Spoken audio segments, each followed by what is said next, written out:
we tend to, for whatever reason, right, we tend to hold on to things, right? We create a strategy and it becomes a long-term strategy. Well, you know, we need to constantly reevaluate. And so we need to adapt faster. We just aren't good at that. And we usually don't change until we're paying the consequences of not reevaluating. And then we're forced to reevaluate.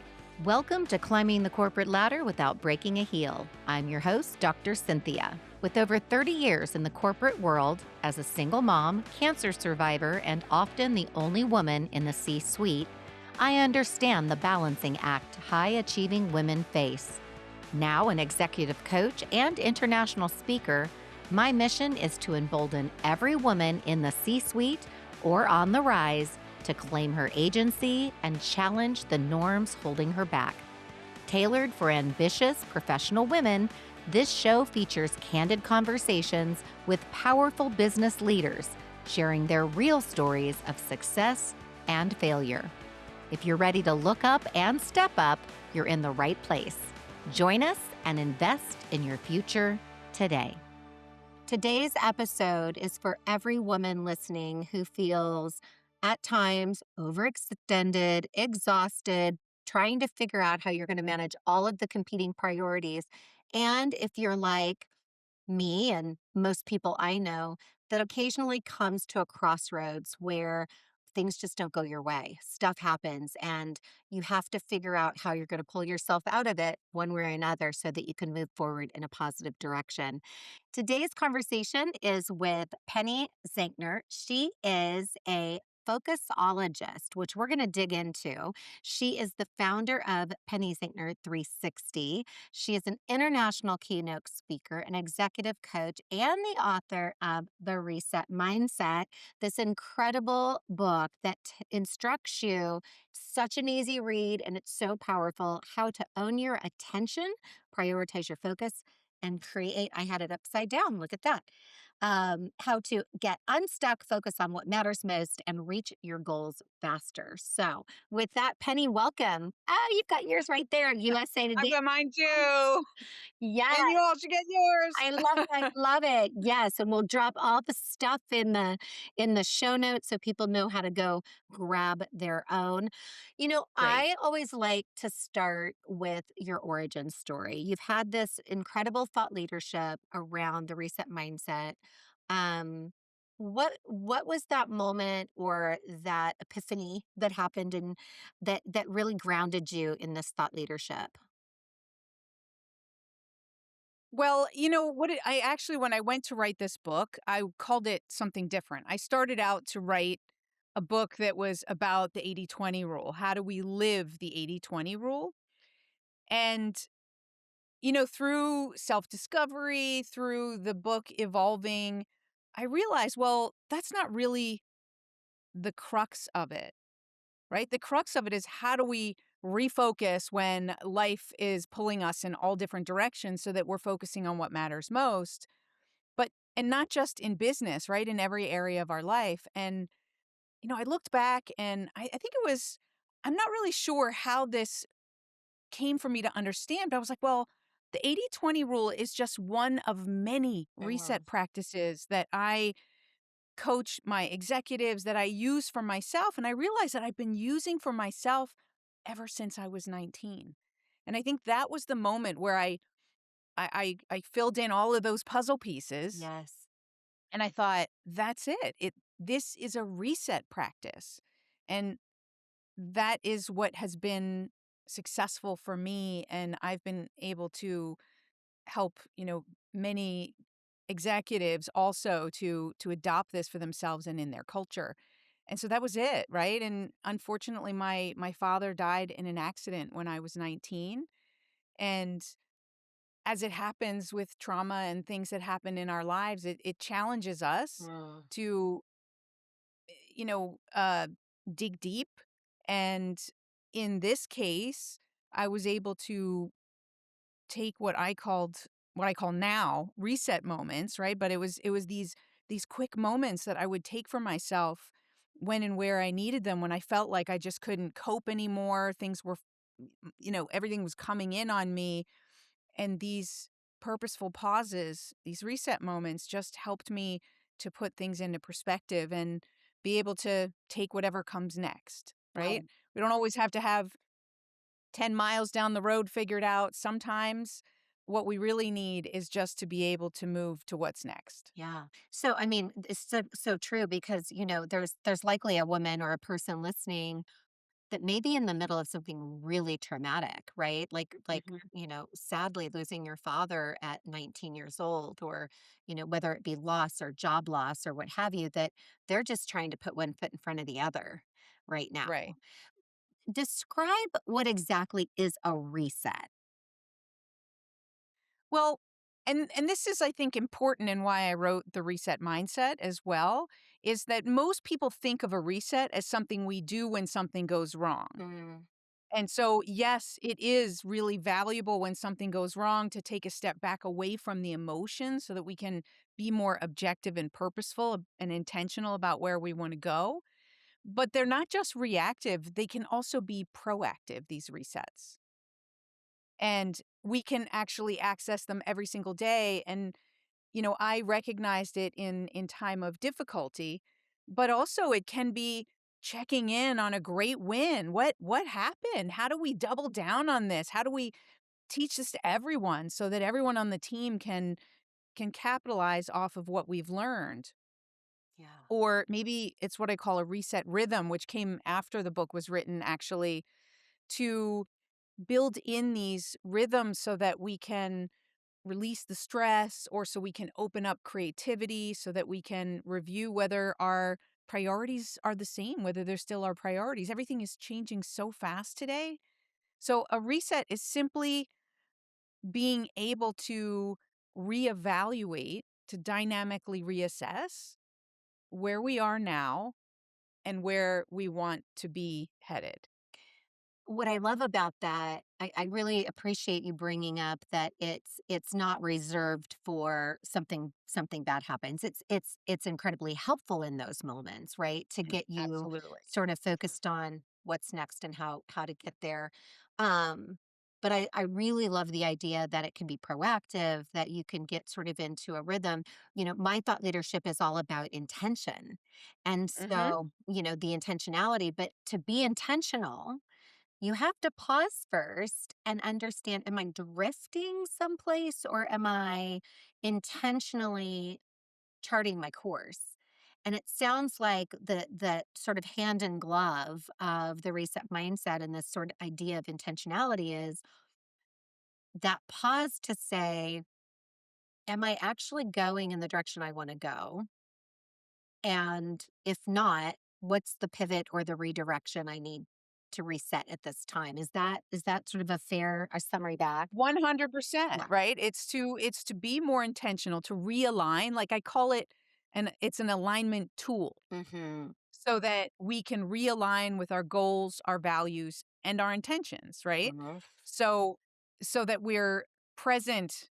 We make a lot of unconscious decisions, right? So it gives us, and I like to say, I started out by saying it was a pause, but I like to say now it's an active pause, right? Because we're Mhm. actually not just pausing with blank space, we're active in that space, challenging ourselves, right? Asking ourselves some critical questions, uh, using that space that we've created so that we can stay in motion. Mhm.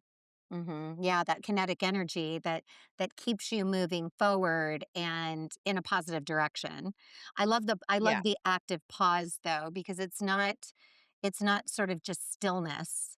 It's again, it's intentional. It's I'm going to Yes. take this moment and actively pause so that I can go forward with this reset. I'm going to have you kind Absolutely. of walk through the sort of the how to of the reset in just a minute, but something that really struck me was coming from sort of the talent space and the strength management space. I thought was really fascinating when I was reading is the difference between a growth mindset and a Mm. reset mindset. I was like, wait a minute, that's provocative.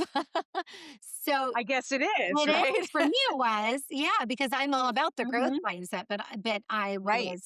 was really drawn in. I'm like, wow. Penny's right. There's a next level. Talk more Yes. about the difference in that for the person that hasn't heard that. Yeah, thanks for asking. Well, I love the work that Carol Dweck has done with the growth mindset, and it really was the first for people to understand how important mindset is in success in every area of our life, whether it's your relationships or your business, right, or your personal development. And 2006 is when that book was written and these studies were done.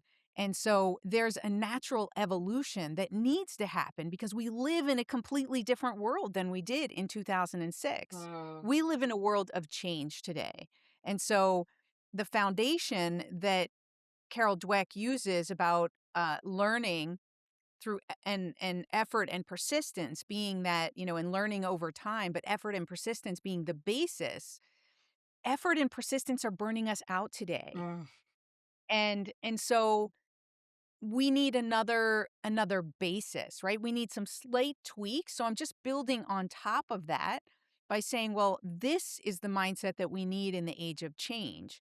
It's based on, and in the book there's a whole table that yeah, shows you the small right. nuances of that change, but the majority is the base is about dynamic reassessment, is that we're not learning over time. We're learning as we're doing, and we're coming from it from a basis of value creation and a willingness to reinvent, right? To Hmm. be open. And so with that, and then dynamically reassessing in the moment, we can learn and adapt much quicker, which means we're shortening those learning cycles so that we can move quicker, so that we can grow faster. And really what happens is, and I don't have this, I don't think in the book. There's a lot that has developed since I've written the book, right?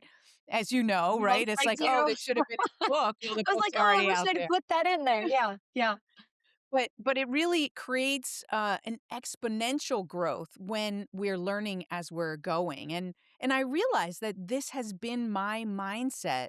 Like I said, not only my father had passed, but also I chose to go to Drexel University, which was a co-op program, and it was all about learning by doing. It's just been a part of my nature yeah. that that I learn best while I'm in motion, while I'm experiencing something so that I can say, "Is this right? Does this work?" And then adapt quickly. And now it's a competitive advantage, right? At the Absolutely. time, my mother's like, "You're crazy. That's not the right school for you, and here's all the reasons why." And I'm like, "No, it is because it serves and fits the way that I think." Right. Right. And you're right. It's a superpower today because as Right. AI and technology and automation take over a lot of the cognitive load, that adaptability, that agility, I love that. I love that connection around growth minded. I'm just going to say that kind of how this struck me. That growth mindedness, that sort of hunger and thirst for knowledge and realization that there's always more to learn, more to develop, etc. But then layering on top of that the intentionality of what you're learning, when you're learning it, and how to adjust and adapt based on changing dynamics, new information, etc., Yeah. which really takes it to that reset mindset. Yeah. Exactly, because we tend to, for whatever reason, right? We tend to hold on to things, Yeah. right? We create a strategy and it becomes a long-term strategy. Right. Well, you know, we need to constantly reevaluate. And so we need to adapt faster. We just aren't good at that. And we usually don't change until we're paying the consequences of not reevaluating. And then we're forced to reevaluate. So if we did this more as a proactive practice, Right. right, we would avoid some of the burnouts and breakdowns that happen. Yeah. That is a really Again, great connection to where I want to go next. So another place that we share related thinking and thought leadership is, in our first book, Now and You're Next, we focused on this notion of studying women around the globe that women are just not intentional in their career journey. They Mm. liken it to it's their success. If they've had success, has been serendipity, right place, right time, et cetera. But that's the minority, right? Because the right place, right time, and all those things don't happen to everyone. Um, and a lot of times it's because we're taught to put our heads down, work hard, and wait to get tapped. So for the woman listening, because I think your whole point about we have to be aware, we have to be more adaptable, more agile, and not wait till the thing happens, right? The divorce, the unexpected relocation, the job layoff. Had it all right here. Yeah, me too. Right here. Bing, bing, bing, and had breast cancer, and I've got Uh, whatever four is. um, right. what is the person listening? How do they practically implement the reset mindset right now? So, a lot of it is just making the unconscious conscious, right? Right. Is what are we I mean, based on what you just said, there's a lot of things that I'd love to touch upon. Yeah, go for But it. let's talk about the first is, yeah, making the unconscious conscious, right? So there are signals that help us to know that we need to reset. Those signals can come in a lot of different shapes and forms, and meaning that we get intentional. So I don't know why this came up for me. You were talking about, I was a single mom and I was building my career, and it was challenging. I had my kids 100%, and I had a lot of my mom didn't think that it was right that I was traveling. My kids were young, and I questioned myself. Okay, well, maybe I shouldn't be doing this. But that was a reset moment for me. Hmm. And it made me do these 3 steps. And that's what we have to recognize, these signals. Is if someone's challenging us, or if we feel challenged, if we feel frustrated or stressed, or any emotion that comes up is a signal to reset, to evaluate, what does this mean? And then ask it multiple times, because my first reaction might have been, what does this mean? It means I shouldn't be traveling because I'm hurting the development of my kids because I'm not there, right? That was my first, you're not a good mother. That's Right, what that means. right, And that's right. BS, right? But Absolutely. Yeah. that was my greatest fear. I moved my kids from, Switzerland, where we lived, back to the United States. They were away from their father, even though he wasn't involved in their lives anyway. But I felt like this pressure, this intense pressure, and that didn't make it easier for me. But I went through this, and it's intuitive when you take a reset moment. It's 100% intuitive when you call it that you're going to engage in these 3 steps. And you wanna make sure that you do all 3 of these steps, and that's to step back away from that emotion, that story that I'm telling myself, that I'm not a good mother, and that's what that means. Step back away from that so that you can get perspective, which is the second step, so that you can really evaluate it. Well, what are the facts? And how does that impact them? And what could the positive impact be for them? And how can I make it still special? I'd hide things around the house, and we'd, do a little hide and seek while I was on the phone, right? How can we make it special and Yeah. still connect while I'm away, right? There was FaceTime. So I had that ability to do video and read to them before they went to bed, right? It doesn't have to be an all or nothing. Right. So I got some perspective. And then the third step that happens is, once you get that perspective and you evaluate your options or the solutions or the ways that you can look at it, then you say, okay, number 3 is realign. What's next? What's the next best step that I can take? What's right for me? What's right for this circumstance? And only you can say that, right? Only I can say that based on my evaluation. How many times did I have people say, oh, that wasn't a good choice, whether it was the school I went to, whether it was the business that I started, whether it was the strategy that I was using. But you have to make the decision. You have information that all of those people don't, That's right? They're not. Why do we listen to people who aren't in the business that we're in? They don't know the industry. They can't tell right. us what we should be doing. Yeah. Yeah. So, and we know how we want to raise our kids and what's important, and nobody should be telling us how we should do that. And we can take in whatever information helps us to rethink it, but that doesn't mean we need to make those opinions our opinions. Yeah, so important. I think that's such a good example. By the way, I feel like we have had a parallel life. And Yeah, I everything know. you said, I'm like, yes, True. check, check, check. Yes. Um, but what I love about that example, because you can sort of insert your name here and whatever those circumstances are, Mhm, is really in that stepping back and then in so that sort of active pause, right, of the stepping back mhm. and then the gaining perspective or getting perspective, that second step is sort of challenging the thoughts, sort of playing cross It can be. examiner, right? A little Yeah. bit too. Is there truth in that? Is there evidence that that is Mhm. um because so often we believe or we take on the most negative part of that. And Right. sometimes, I'm thinking about just to give another example, I'll tease this one out with you. Thinking about when I started to feel the signal, and which by the way, love your thoughts on that feeling the signal, because I feel sometimes that is we need to listen to our bodies. Ugh. The Right. headaches, the can't sleep, the only wanna sleep, the right, that stress, that Yeah. I'm sick, I'm Yeah. whatever. I mean, I think that there's so many wonderful guests I've had on the show that talk about, the body knows, right? The body tells us. Absolutely. But I'm thinking about prior to my position elimination, as a chief administrative officer, there was a point that sort of with some intuition, I did that active pause, and my getting perspective was I probably am feeling something coming, right? It wasn't about, oh, you're making this up and you're being hard on yourself. It was really to your point, it might be one way or it might be the other. It might be, Yeah.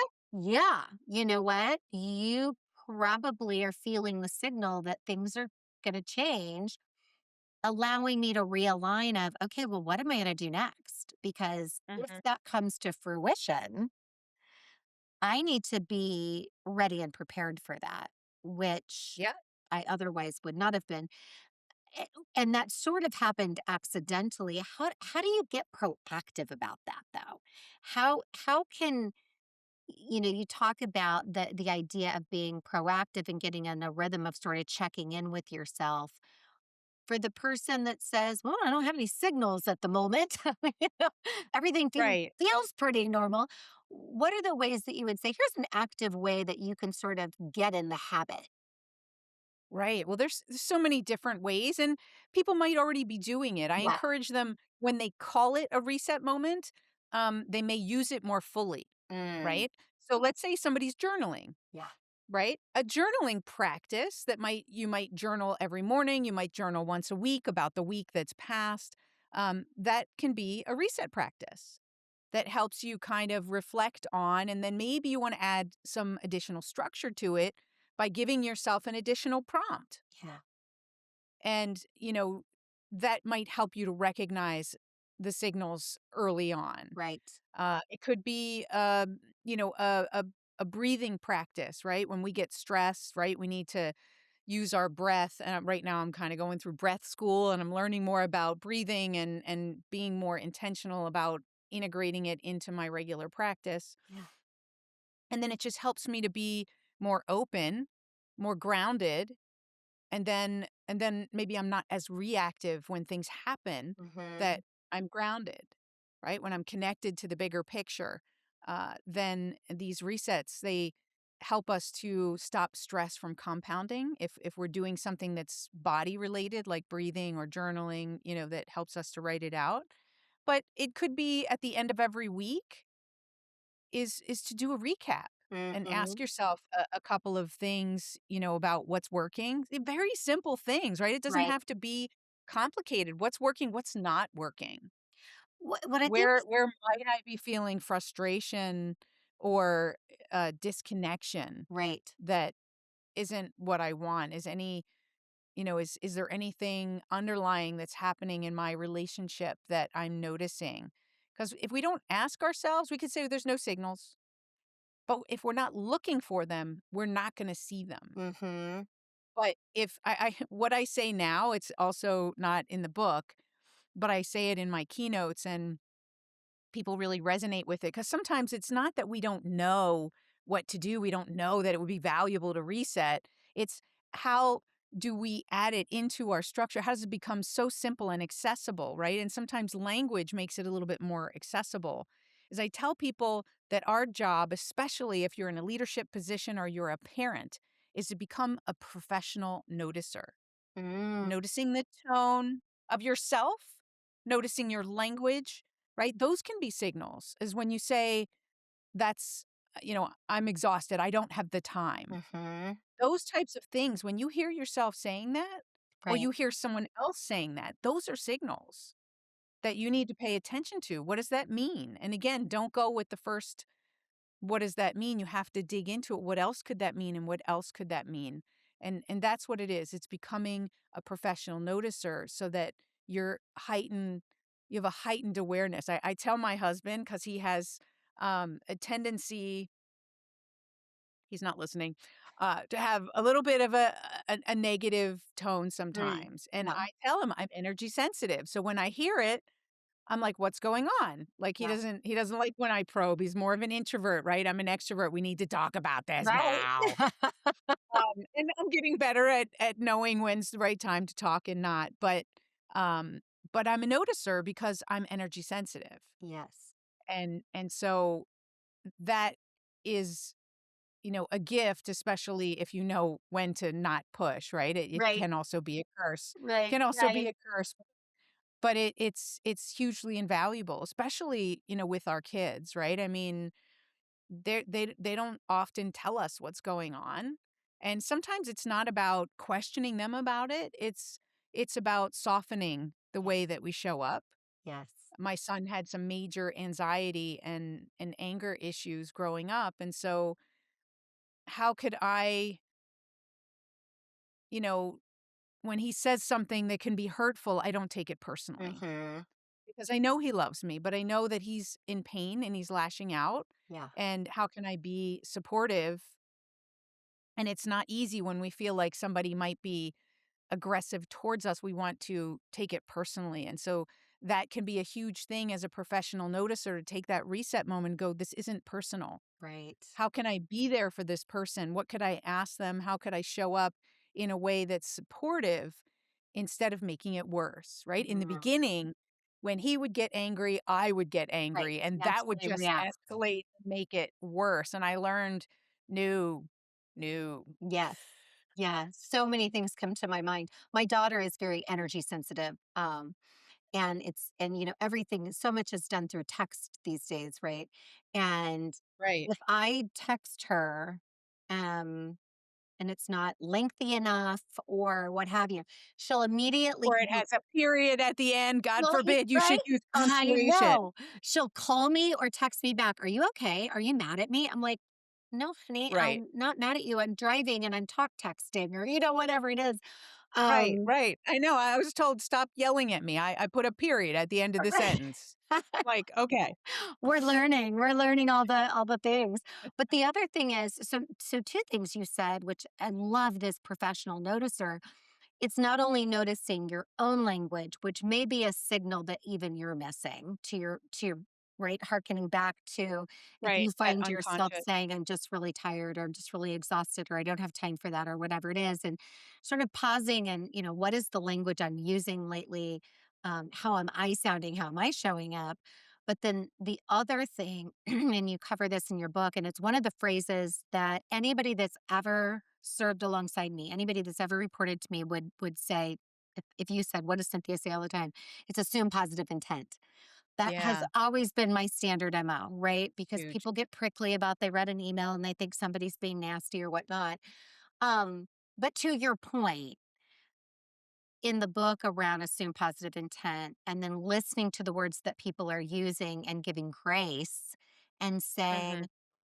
and I'm embellishing a little or I'm tagging on a little bit here, but that reset allows you to control what you can control, which is how is Yeah, are you going to respond? What is the energy you're going to put toward that? In a loving absolutely. situation like your son, where you have more context, you can appreciate where that might be coming from, et cetera, which allows that reset. Sometimes you don't know that person well and you maybe don't know where they're coming from, but the best thing you can do for yourself is assume positive intent and do a reset mindset so that you're Right. not just responding with that same negative energy. Right. Because it's energy is also contagious, right? So Right. when you throw that energy at me, right, I want to catch it and throw it back at you. Like, it's just Yes. human nature. Right. So, I just started to play pickleball, right? So it's kind of like when one person is whacking the ball at you, you want to whack it back. That's right. But part of the strategy is to slow it down, right? And gain control over the Yes. ball, the and where it's going. So there's something to that. That's what you're doing is you're taking control and you're slowing that down and not allowing yourself to take that energy.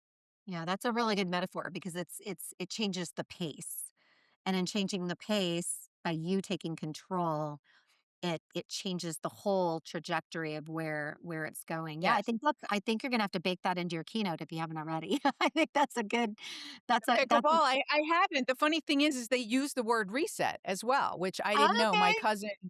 cousin was huge, into pickleball, and, she had bought a case of my books to give out to her clients, and she was telling me, she's like, "No way." She's like, "I this is perfect because this word comes up all the time. When you reset, you're slowing down the pace." And what I do talk about is, the reset helps to reduce the intensity, Yeah, right? Is yes. part of the reason why we're reactive is because the intensity is high, the pressure is high, the emotion is high. And when we can reduce that intensity, well, now we're in a place to be more thoughtful and Mhm. intentional, right? And approach things um, in a more controlled way. Yeah, absolutely. One of the other things you mentioned a little bit ago, which I think is so helpful, is that while you have the 3 steps that are there's beauty and simplicity, the work is in Mm, doing it, right? yeah, Um, absolutely. but you also give sort of credit to there's lots of ways people are already taking time to pause, but naming it can, in Hmm. my mind, create once again that intentionality around it. So if I'm Yeah. stopping to journal or I'm stopping to meditate or I'm doing one of my tools is the 7-minute pivot. And so it's putting an alarm, setting 7-minute clock and journaling about what is the thing that's standing in your way of Hmm. your wellness wheel, right? You're feeling your the Absolutely. health being toply rated, your spiritual life, your financial life, et cetera, et cetera. But if you took the 7 minutes to have a reset mindset, right? So that's another path to create the space and the time if that works for you. But at the end of the day, recognizing that my intention at the end of this 7 minutes, 5 minutes, whatever framework you're using, is that I've reset, taken Yes. some of that control back, have clarity on where I'm going. Um, I love that because I think Yeah. what that does for people is it gives them permission to not feel as though they have to get rid of the 5 other things they've been trying to do because they read another book or they've been practicing the 7-minute pivot or whatever.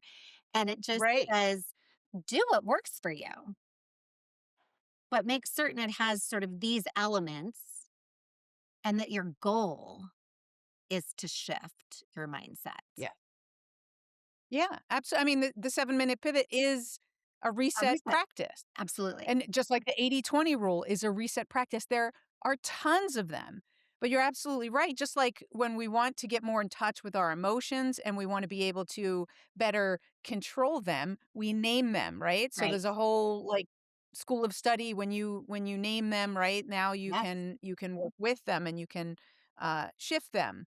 So it's the same thing. Once we name it, then we're being that intentional and purposeful, and then you can be more consistent in the Mhm. practice because you know why you're doing it, what you're doing it for. So it's really meant to incorporate practices like yours to saying it's not just something that you do once. We don't just do that 7-minute pivot once. Right.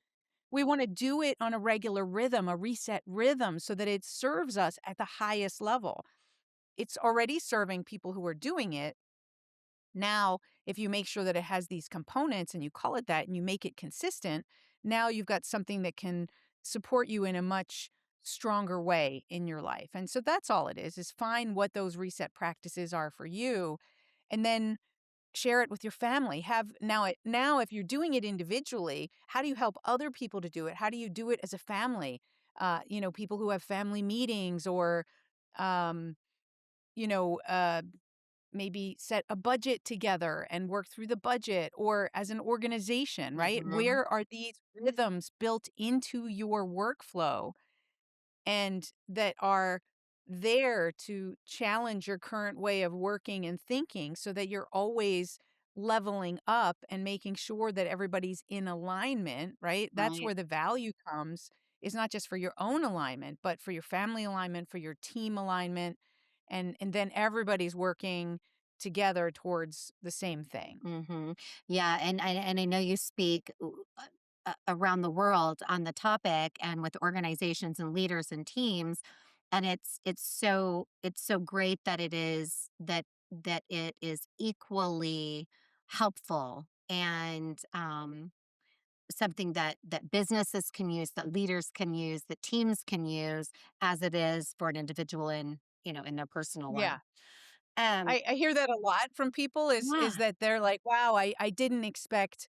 Here we came to this keynote and this event, and we knew we were gonna take something away for business, but I had no idea I was gonna have some strategies that I could use with my kids and things like that. So, it is strategies are cross-contextual, and that is definitely the beauty of this is that it's easily accessible and it's kinda sticky, right? The right. idea of reset moments is something that people said that just sticks with them. So and that's what's important is remembering what to do in the moment, That's right. and once you start practicing it, it gets easier, but in the beginning, right, you've gotta start practicing it in those smaller moments so that it's available in the bigger ones. Well, and to your point about language, when you're rolling it out, that my former training life, when you're rolling it out, when you're discussing it with your family or with your team, we now have a common language Mhm. to be able to say, which I think is so helpful when you can say, you know what, Penny, I think we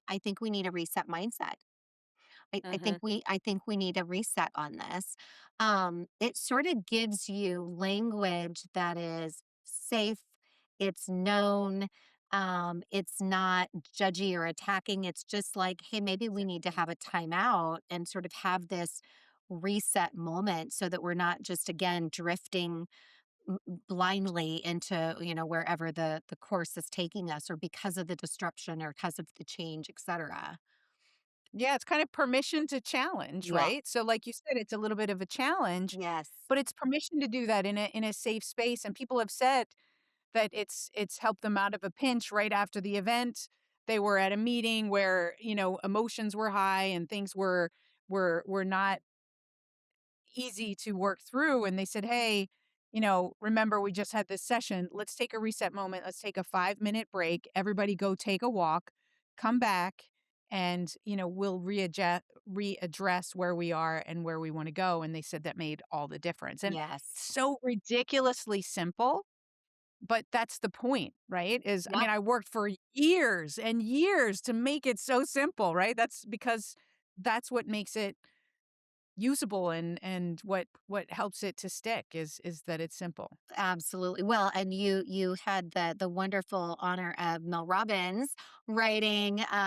Did she write the foreword as well, or No, she just she gave me a quote, a not since the quote on the? 5-second rule. Yes, on the Yeah, front of the book. Yeah, not since the 5-second rule have I seen a simpler yet more powerful way to change your life. I read that earlier today and I thought that's high praise, number 1.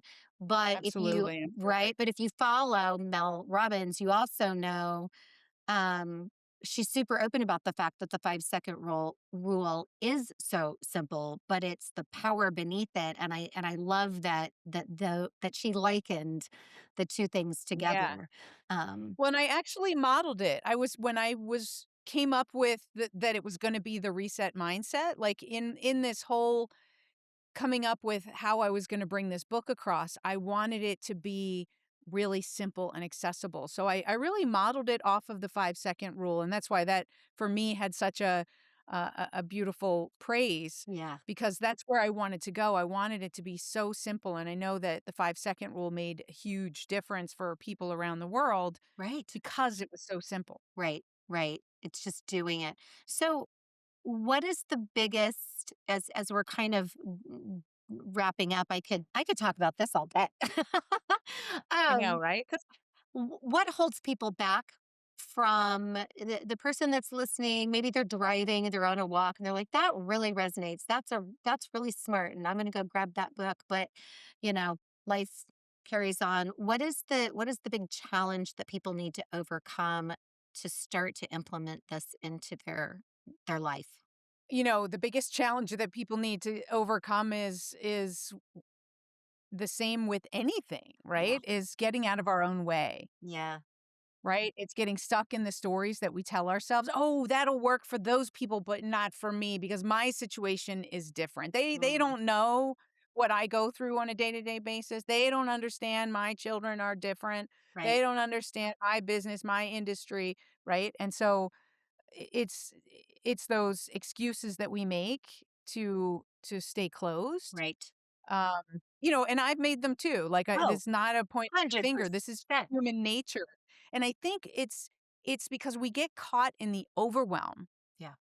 and we get lost in it. And that's why it's the willingness. One of the important things is to be in that space of willing to reinvent, willing to say this isn't working Hmm. and not take it personally, but to say it's not working. And so let's change it before it becomes a problem. Oh, Or it is working, but things are changing fast and probably it's not going to work much longer, right? We can also sometimes see when the curve, that curve is coming down. So it's the emotion. I mean, yeah. really, at the end of the day, all of those things, all of those stories and everything comes from these intense emotions that get in the way.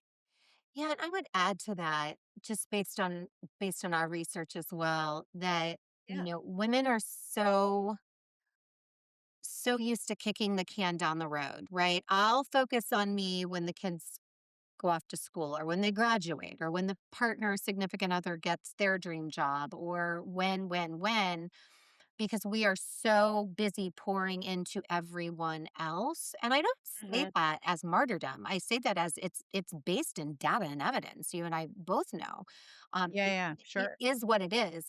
Um, but we have to be unapologetic and guilt-free about investing in ourselves. And so, this is one thing that you can do to carve out time for yourself that like putting on your own mask first. Everybody wins. Um, but it starts with just, recognizing your worth, being Yeah. unapologetic, guilt-free about doing something for you. So I wanna stop you for a second, Yeah. and I disagree that we have to be guilt-free Okay. because I felt the guilt, but I did it anyway, and I think then, right, Fairer. because it's human nature, you're gonna feel guilty about doing things for yourself, like, I made it, I was on my own, Yeah. but I wanted to date, Yeah. and eventually so I I felt guilty about Yeah. going out, but one night a week was my night to go out on a date. And I got a sitter and I felt guilty, but I Yeah. did it anyway. So I think that's also, we can give ourselves permission to feel something and to not make that the driver of our Yeah. decisions, right? Recognize the feeling. Yes, I feel guilty, but I'm doing what's good for me anyway. And like you said, don't do it for you. Right. If I didn't get out, like if I saw a trainer and I made sure that I was getting the workout that I needed because it helped to release stress because I showed up as a better mom Right. when I did that. So if you need to use the excuse that you're actually doing it for other people, then do that. Right, right. Yeah, you know what? Fair point. We cover in Now Near Next how to embrace grace over guilt. And so to your point, instead of feeling guilty about I chose that because um so it's probably to your good point, it's probably a stretch to say that it's technically going to be guilt free. At the same time, own the feeling, but you made a choice because and be good with your choice. Be good with the choice that you went out on one night a week or that you have the trainer because it makes you a better person or Right. you're I less like cranky with that. your And children. So it's better for them, right? I have another tool that they could use too with language. Even though X, I still can Y. I love that. Even Even though I feel guilty right, about going out, I can still go out and enjoy myself. right. Right? So I think there's some of these tools that they could use also to look at though acknowledging this is the situation even though I have no money, or I'm broke, I still can, right? Yes. Um Yeah. feel joy or whatever it is that somebody feels like that's holding them back Right. from, you still can. Even though I feel stressed out, right? I still can relax at certain moments. Yes. So Both I think and. that gives exactly, it's a yes and, Yes. right? And it Yes, gives this you is it my allows you to situation. validate your feeling Yes, and still exactly. move forward unapologetically. I'm not leaving that part out. Yeah, You can still do it yeah, unapologetically, even yeah, if you feel guilty, right? yeah, Yeah. yeah. But so before we wrap, I just want to make sure we touch on this so that the person listening is aware of it, and we'll put it in the show notes. You have Okay. some new research out that's fairly new on personalization. Give us the headline of what that is, and maybe what were the surprises or the highlights, and then we'll put the information in the show notes for people to grab a copy and learn more. Okay, great. Yeah, I would love to. Well, I did this research because, you know, it's crazy that engagement is at, an all-time high and it keeps or disengagement, sorry, is at an all-time high and keeps getting higher and higher and now we're seeing that managers and leaders are feeling more and more disengaged. And so I wanted to bring us back to, what's important. How do we reset, rethink, right? What's important in leadership and teams and engagement? And so I did, especially in the age of AI. So I Mhm. did a report that I call the next era of personalization and AI human collaboration and how we can use AI to still be even more personalized. And, what we looked at was just real quick, we live in a world where we get everything personalized for us, right? Netflix is telling us what we're going to enjoy next. When we buy that lamp, we're getting suggested to buy these accessories that go with it on Amazon, right? All these platforms, they know a little bit about us, and so they're suggesting to us what might be a fit.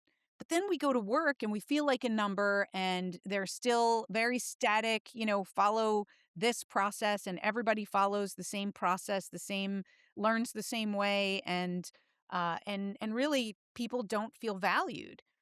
And this is kind of a get back to the basics. I Mhm. mean, personalization, people want to feel valued. That's what drives their ownership, that's what drives their energy at work and their engagement, but they're not getting that. And they're now expecting it because they're getting it everywhere else. And we're Right. not even using in the organization the data that's available to us. So some of the things that came out that probably weren't shocking, but 1 in 3 people would actually be leaving a company if they don't feel that they're getting that level of personalization. So it's shifting from I've accepted this as this is in the organization to no, this is a required Right. way that I need to be, seen in an organization. So that was one of the interesting things that came out, and seeing that companies with AI who were actively using AI integrated in their organization were doing a better job in personalizing the experience for their employees, and those employees felt more valued. So that's also showing that AI, many people are thinking, well, it's making us less human, but when used correctly, it can also make us even more human, right? Right. And give us some advantages. So and now I have a keynote specifically around that, and people are really interested to hear the different ways that they can do that, and the report is available online, so we'll definitely send it to you for the show notes. Yeah, absolutely. Well, I find that fascinating, and I'm super excited to download that and review it as well. One of the things we know in studying leadership talent is that individualized approach, that personalization is something we see in top performing leaders, top performing executives. It's not a one size fits all leadership model, and that they have intuition about that. And even if you're not naturally wired that way, if that's not part of your DNA to be naturally individualization or personalization, you can set up prompts. You can augment having AI Yeah. help you, right? Remember the spouse's name or the kid's name or what they like to do in their free time. Put it in your notes so that Right. people feel as though you know them on a human level and they're not just part of a big group. This has Yeah. been Funny. I incredible. just wanna mention that's the name Yeah. of my keynote, "One size doesn't fit all," Oh, right? One well, size there you go. misfits all. And also just to that point, right, to so that people do have a little tip of how they can use it as well, like you said, Yeah. you're going into a difficult conversation. Put in there what is the personality type of the person, and you don't even have to have all official information, but if you have that in the organization, that's even better. But hey, this person sometimes gets defensive, and here's a little bit, of the situation, and I'd like to help them, you know improve in this area. How do you best suggest that I work through this? I actually have an AI as well that they can interact with and do role plays with, right? There's so many things that AI can help you as a leader to show up with your best, and it doesn't take the time that it used to take, right? So now it shortens the time to get to that quality personalization, which can make all the difference for your interaction. Yeah, that's a great tip in terms of I've had the benefit of interviewing Heather McGowan on the show, and then we did a LinkedIn Live, and she spends a lot of time in that workforce transformation and Mm. workforce futurist space, and really doubling down on how do we augment, how do we use technology, AI, et cetera, to make us better, right? With Yes. humanity, with all of the things. I mean, you just gave a really perfect example of a practical use straight away. Um, this was incredible. Our time has gone so quickly. Final Yeah. final question. And it may be somewhere baked in things we've already talked about, but we'll just put a highlight on it. What is Okay. one small thing you would invite the person listening to start doing with intention today? Be the professional noticer and make more reset moments. That's it. Yeah. The professional noticer. That is ringing in my that I'm going to put that on a sticky note. I think that that is really it's provocative in that it takes on so many different contexts for me in my mind in so many different places, right? With my grandchildren, with my social, friends, with at work, with Mhm. guests and that I have the privilege of hosting. So, Penny, thank you. Thank you for all that you are bringing You. to the world. For all of you listening, the reset mindset, how to get unstuck, focus on what matters most, and reach your goals faster. You can pick up your own fabulous copy wherever great books are sold. Penny also has the download of her new research.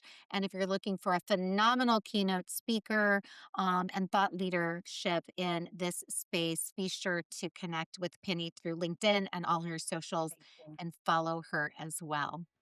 With that, that wraps up another episode of Climbing the Corporate Ladder Without Breaking a Heel. Until next time, you've got this. Congratulations on choosing to invest in yourself. I know your time is precious. Thank you for spending it here with me.